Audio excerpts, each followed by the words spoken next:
welcome to Council Chat. With me is Councilmember Blubaugh. How are you? Good. Good. Great to be here. Starting off next week with our Board of Bids and Petitions for Public Improvements. Also, looking at work to embed social workers within the police department. Super important shift to best address mental health needs in our community. The county will vote on this contract next week as well. So the program will operate in 10-hour shifts on a rotating schedule with weekend coverage, which I'm really excited about.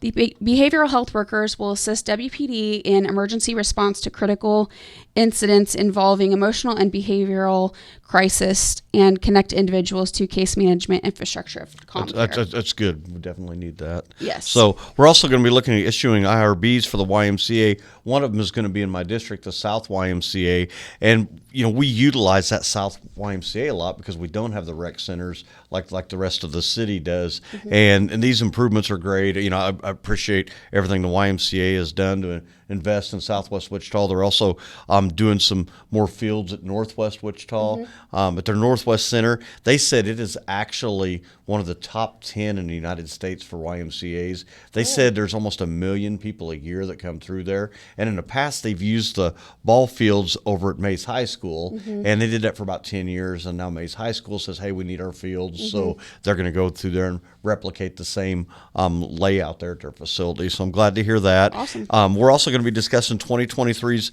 Kansas Global Services Agreement with Kansas Global. Kansas Global has done a lot in the past because we are such an export city, mm-hmm. to help us get exports out of the United States into other countries. A lot of times, there's documentation, there's regulations to get a product in and out, especially where we have so many aircraft parts going in and out. So I'm glad to hear that we're renewing that with Kansas Global.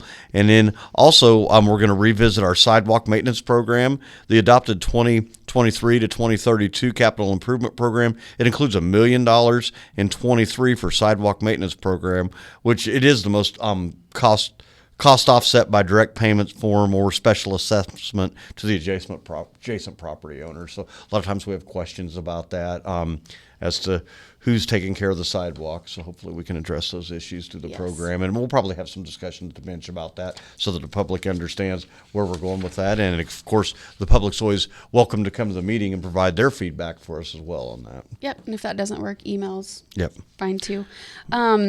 Also, in our continual investment in Century 2, we're looking at a contract with Better Wi-Fi. So I'm excited to hear that. City Council approved $9,943,731 in Century 2 improvements for 2023.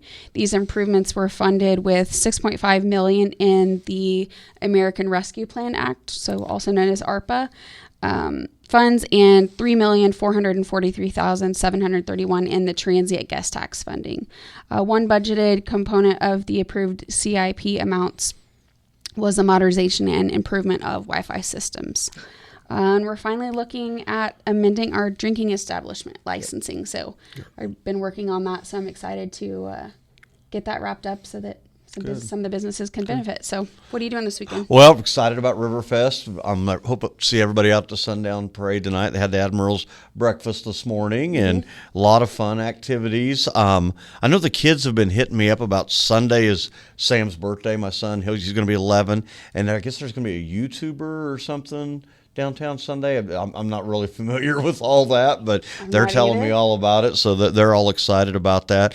Councilmember, I know you and I have had some conversations about the drought issue, and we got half the rain that we needed this spring, and Cheney's kind of getting to some critical levels. I think we've all kind of seen that Jeep that got pulled out of Cheney Lake. I guess what was most stand out to me about that was I looked and the water was only 14 foot at the dam. Mm-hmm. That was more concerning to me than the Jeep in the water. So kind of getting into that crisis mode. I am glad that, when I first got on the council, we had this issue. We're obviously in a part of the country where drought is a cyclic thing. And here we're about 10 years. So I'm glad that we have the solution, but in the interim, we still may have to look at some water restrictions in the future. So I was just talking to my dad this week. I remember being a lifeguard, and I just remember at that time, it was like whatever your address was, like if it was an odd number, like you could water your lawns on like Tuesdays and Saturdays or something like that. And I was just like, oh my gosh, we might have to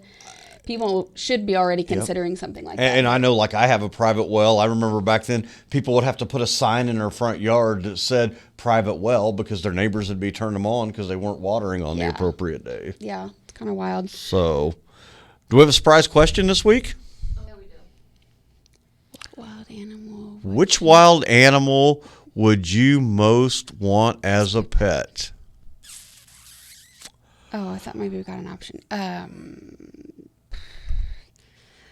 I'm going to say, oh my gosh, I don't know. I'd probably say a deer, just because I am an outdoorsman and I like to watch how they respond in the habitat. And I would still want them on a pretty large acreage so that I would want to see them as much as I could in their natural habitat. But that would probably be high on my list. How about you? Animal? A turtle or something, maybe? No, I'm going to say a lion. Oh. in Kansas, but should have figured that coming from you that it would be a lion. Yeah, that's my final answer. You're just like, I'll have a deer. I'm like, keep the deer. I'll take the lion. You see the difference. I pick a gazelle and she picks a lion. So. Well, thanks for joining us, and be sure to subscribe and follow up. Follow us on Apple, Spotify, or whatever you listen to on podcast, and hope to see everybody out and about at Riverfest this week.